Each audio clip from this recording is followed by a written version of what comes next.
Obamacare is emerging as a top issue for Democrats as they seek to gain control of Congress in next year's midterm elections.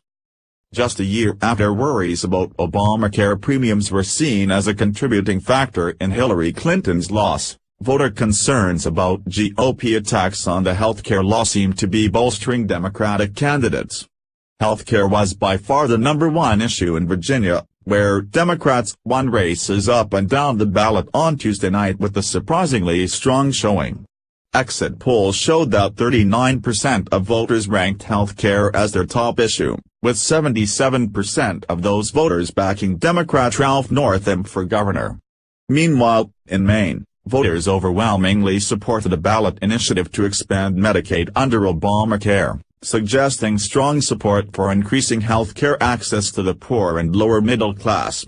Democrats say the results show the Republican votes this year to repeal Obamacare are coming back to haunt them. Leading up to the repeal vote, there was a lot of hand-wringing from Republican strategists that it could hurt them politically, said Jesse Ferguson, a Democratic strategist doing work for anti-repeal groups. Tuesday night proved they were right. Representative John Fossil, RN.Y, a vulnerable House Republican who voted for the House's Obamacare repeal bill, told The Hill the election results Tuesday are a warning sign for all of us. It means that we've got to get things done and show people progress, he said. He touted a bipartisan plan from a group known as the Problem Solvers that would make fixes to Obamacare.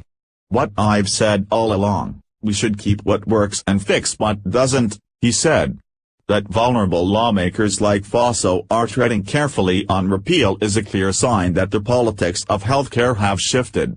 Obamacare was long a political liability for Democrats, particularly in the 2010 wave election, but the law's popularity has grown this year. A Kaiser Family Foundation poll in October found that 51% of the public has a favorable view of the health care law, compared to 40% with an unfavorable view. That is up from an even 45% split in October 2016. Fort O'Connell, a Republican strategist, said that for Republicans, you're playing with dynamite unless you've got a near-perfect plan to replace Obamacare.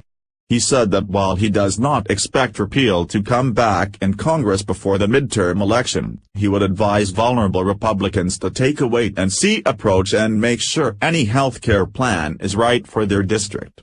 Democrats are eager to leverage their advantage on health care. Senate Democratic leader Charles Schumer, NY, dared Republicans to include a repeal of Obamacare's individual mandate in their tax reform bill, something they are considering but have not yet done. This should be a shot across the bow to our Republican colleagues. Don't mess with health care, Schumer said of Tuesday's election results.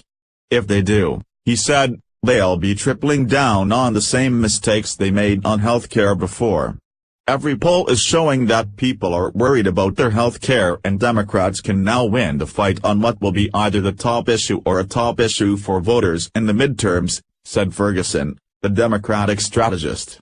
Ferguson said the victories in Virginia and in Maine show that support for Democrats on health care spans different segments of the electorate. In Virginia, college-educated voters responded to the issue, while in Maine, voters without a college degree backed the Medicaid expansion. Republican Senator Lamar Alexander, R. Tennessee, said the election results should show the need for his plan to stabilize Obamacare in the short term. His effort to do so is bipartisan, in contrast to the GOP repeal bills earlier this year. Healthcare is certainly on the minds of the American people, Alexander told reporters.